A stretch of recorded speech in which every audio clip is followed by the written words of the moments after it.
Hello, स्वागत है आप सभी का आपके चैनल जिसका नाम है स्टडी गुरुकुल 2.5 मिलियन में। आज का हमारा टॉपिक है भारतीय राष्ट्रीय आंदोलन, जो 1885 से लेकर 1947 तक का पूरा इतिहास क्रम है। और ये आप लोगों के लिए एक मास्टर वीडियो साबित होगा। आप जितने भी एग्जाम देने की तैयारी कर रहे हैं उसमें इससे क्वेश्चन बनते हैं, है ना। चलिए जान लेते हैं इसके बारे में क्या है। हाँ, जब ये टॉपिक समाप्त होगा तो इससे संबंधित कुछ क्वेश्चन भी हल करेंगे। देखिए, टॉपिक की शुरुआत हम करेंगे 1885 में कांग्रेस की स्थापना से। तो कांग्रेस की स्थापना कब हुई थी? 28 दिसंबर 1885 को हुई थी। क्यों की गई कांग्रेस की स्थापना? तो इसकी स्थापना कांग्रेस की स्थापना एक बड़े आंदोलन का नेतृत्व करने तथा ब्रिटिश सरकार के सुरक्षा कपाट के रूप में हुई थी। संस्थापक पूछे जाए तो कौन है? एलन ऑक्टेवियन ह्यूम अर्थात A.O. ह्यूम, जो कहाँ के? स्कॉटलैंड के निवासी थे। स्थान पूछा जाए तो मुंबई के गोकुलदास तेजपाल संस्कृत विद्यालय में। कांग्रेस की स्थापना के समय वायसराय कौन था भारत में? तो लॉर्ड डफरिन था। देखिए, कांग्रेस का जो पहले नाम था इसका भारतीय राष्ट्रीय संघ।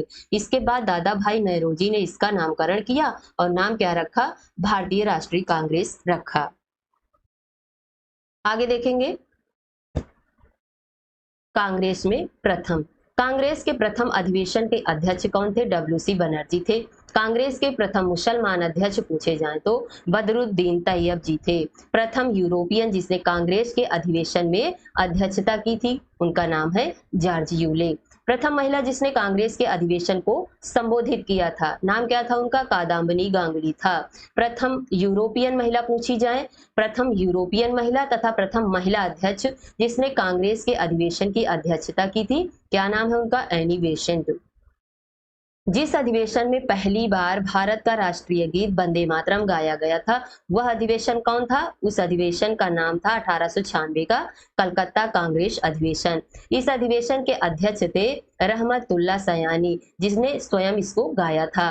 वंदे मातरम बंकिम चंद्र चटर्जी के उपन्यास आनंद मठ से लिया गया है।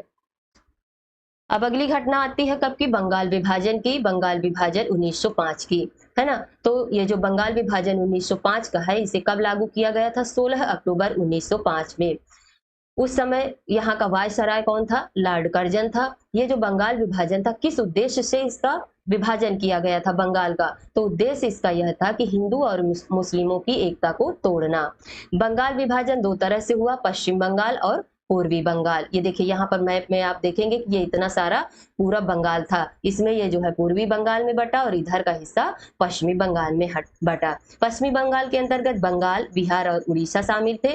पश्चिमी बंगाल में हिंदू जनसंख्या का बाहुल्य क्षेत्र था, मतलब हिंदू जनसंख्या ज्यादा थी। पूर्वी बंगाल जो बटा, तो यह जो है पूर्वी बंगाल और असम इसमें शामिल था, और यहाँ पर मुस्लिम जनसंख्या का बाहुल्य था।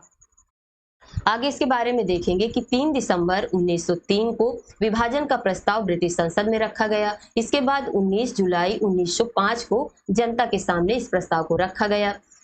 उसके दूसरे दिन 20 जुलाई 1905 को समाचार पत्रों में इस विभाजन की घोषणा को प्रकाशित करवा दिया गया। 7 अगस्त 1905 में क्या हुआ कि अब भाई इसका विरोध चालू हो गया। फिर क्या हुआ? 16 अक्टूबर 1905 में बंगाल का विभाजन फाइनली हो ही गया, है ना। आगे देखेंगे, 16 अक्टूबर 1905 से विभाजन लागू हो गया। विभाजन के फलस्वरूप बंगाल एवं संपूर्ण देश में क्या हो गया? रोष की एक विरोध की लहर फैल गई।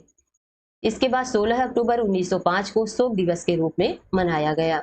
रविंद्रनाथ टैगोर के आह्वान पर 16 अक्टूबर 1905 को इस दिन रक्षा बंधन दिवस के रूप में मनाया गया। बंगाल विभाजन के समय ही रविंद्रनाथ टैगोर ने अपना प्रसिद्ध गीत, जिसका नाम क्या है? अमार सोनार बांग्ला, लिखा। यह गीत अब भी बांग्लादेश का राष्ट्रगान बना है। आगे की घटना आती है 1906 की मुस्लिम लीग की घटना। देखिए, बंगाल विभाजन की घोषणा के पश्चात मुसलमानों का एक शिष्टमंडल, जिसमें 36 लोग शामिल थे, आगा खां के नेतृत्व में 1 अक्टूबर 1906 को शिमला में वायसराय लॉर्ड मिंटो से मिला। फिर क्या हुआ? इस शिष्टमंडल ने केंद्रीय, प्रांतीय व स्थानीय निकायों में मुसलमानों के लिए पृथक निर्वाचक मंडल की मांग की। ढाका के नवाब सलीमुल्लाह के नेतृत्व में 30 दिसंबर 1906 को ढाका में आयोजित एक बैठक में मुस्लिम लीग की स्थापना की घोषणा की गई। इसकी स्थापना 1906 में की गई, जिसमें आगा खान, ढाका के नवाब सलीमुल्लाह और नवाब मोहसिन उल मुल्क के नेतृत्व में की गई, अर्थात 3 लोग इसमें शामिल थे। इसके बाद बात आती है मोहम्मद अली जिन्ना की। तो मोहम्मद अली जिन्ना 1913 में मुस्लिम लीग में शामिल हुए। यहाँ से क्वेश्चन बनता है कि 1906 का जो ये मुस्लिम लीग था, इसमें कौन शामिल नहीं था? 3 ऑप्शन ऊपर हैं, आगा खां, ढाका के नवाब सलीमुल्लाह और नवाब मोहसिन, और चौथे नंबर पर आ जाते हैं मोहम्मद अली जिन्ना। तो कौन शामिल नहीं था? मोहम्मद अली जिन्ना, यह 1913 में शामिल हुए थे। आगे घटना आती है 1907 की सूरत अधिवेशन, जिसकी अध्यक्षता किसके द्वारा की गई? रास बिहारी घोष के द्वारा की गई। यह जो कांग्रेस का 1907 का अधिवेशन था, इसमें कांग्रेस का क्या हो गया? विभाजन हो गया। कांग्रेस 2 दल में बट गया, एक नरम दल और एक गरम दल में। अब उदारवादी अथवा नरमपंथी देख लेते हैं, इसमें कौन शामिल था? इसमें शामिल थे दादा भाई नौरोजी, फिरोज शाह मेहता, बदरुद्दीन तैयब जी, गोपाल कृष्ण गोखले, आनंद मोहन बसु, दीनसाई वाचा, सुरेंद्र नाथ बनर्जी, रमेश चंद्र दत्त, डॉक्टर रास बिहारी घोष तथा मनमोहन घोष शामिल थे। अब गरम दल की बात करते हैं, उग्रवादी दल की, तो इसमें कौन थे? बाल गंगाधर तिलक, लाला लाजपत राय, विपिन चंद्र पाल तथा अरविंद घोष शामिल थे। अब ये जो बाल गंगाधर तिलक हैं, लाला लाजपत राय हैं, विपिन चंद्र पाल, इन तीनों को सम्मिलित रूप में लाल बाल पाल के नाम से जाना जाता है। आगे घटना आती है 1908 की। इसमें क्या हुआ था कि खुदीराम बोस को फांसी दी गई थी। शहीद खुदीराम बोस भारत में ब्रिटिश शासन का विरोध करने वाले सबसे युवा क्रांतिकारी स्वतंत्रता सेनानी थे। इनका जन्म 3 दिसंबर 1889 को पश्चिम बंगाल के मिदनापुर जिले में हुआ था। मुजफ्फरपुर के जज D.H. किंग्सफोर्ड को मारने की साजिश के आरोप में खुदीराम बोस को मुजफ्फरपुर जेल में भेजा गया, जिसे मुजफ्फरपुर षड्यंत्र के रूप में भी जाना जाता है। 11 अगस्त 1908 को 18 साल की उम्र में इन्हें फांसी पर लटका दिया गया, और जिससे इन्हें भारतीय स्वतंत्रता आंदोलन का सबसे कम उम्र का शहीद बना दिया। आगे घटना आती है 1911 की, जिसमें बंगाल विभाजन रद्द किया गया। इसके बाद 1913 में गदर पार्टी की स्थापना की गई। अब देखेंगे गदर पार्टी के बारे में कि गदर पार्टी भारत में ब्रिटिश शासन को समाप्त करने के लिए भारतीयों द्वारा आयोजित एक अंतरराष्ट्रीय राजनीतिक आंदोलन था। इसका गठन कब हुआ? तो इसका गठन 1913 में हुआ, और इसका मुख्यालय पूछा जाए तो कहाँ है? सैन फ्रांसिस्को में था। इसकी स्थापना किसके द्वारा की गई? तो इसकी स्थापना लाला हरदयाल और सोहन सिंह भाकना ने की थी।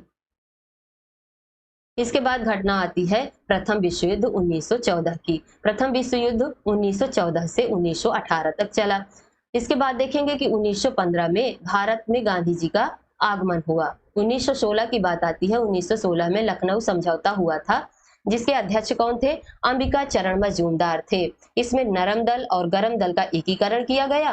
कांग्रेस और मुस्लिम लीग का भी इसमें समझौता हुआ। इसके बाद घटना आती है 1916 की। 1916 में ही होम रूल लीग आंदोलन की स्थापना की गई। यह प्रथम विश्व युद्ध के समय प्रथम भारतीय प्रक्रिया थी, जो आयरिश होम रूल लीग से प्रेरित थी। इस आंदोलन का उद्देश्य यह था कि राजनीतिक शिक्षा और सार्वजनिक बैठकों आदि के माध्यम से स्वशासन प्राप्त करना था। अब बात आती है एनी बेसेंट की। तो एनी बेसेंट ने मद्रास में होम रूल लीग की स्थापना की थी, और इसी होम रूल लीग की स्थापना अगर भारतीयों में पूछा जाए तो बाल गंगाधर तिलक द्वारा कहाँ की गई थी? पुणे में की गई थी। इसके बाद घटना आती है 1917 की। 1917 में क्या हुआ था? चंपारण आंदोलन हुआ था। 1917 में चंपारण बिहार के एक स्थानीय नेता, जिनका नाम क्या था? राजकुमार शुक्ल था। वे गांधी जी से मिले और चंपारण और बिहार की स्थिति के बारे में बताया। वहां पर एक कठिया प्रणाली थी, जिसका नाम था 3 कठिया प्रणाली। इसके बारे में गांधी जी को जानकारी दी गई और गांधी जी से चंपारण चलने को कहा गया। 19वीं शताब्दी के प्रारंभ में अंग्रेज बागान मालिकों ने किसान से यह करार करा लिया था कि वे अपनी भूमि के 3/20 में हिस्से पर नील की खेती अवश्य करेंगे। इसी को 3 कठिया प्रणाली कहा जाता है। यह रही नील की खेती। आगे देखेंगे कि इस सत्याग्रह के बाद रविंद्रनाथ टैगोर द्वारा गांधी जी को महात्मा की उपाधि दी गई, और उसके बाद से महात्मा गांधी को महात्मा गांधी के नाम से बुलाया जाने लगा। आज की हमारी क्लास यहीं से समाप्त होती है। बाकी जो इसका आगे का है तो अगले हम सेकेंड पार्ट में देखेंगे। इसे ज्यादा से ज्यादा लाइक करें, शेयर करें, सब्सक्राइब करें, अपने क्वेश्चन बनाएं। आगे का चैप्टर हम फिर से देखेंगे।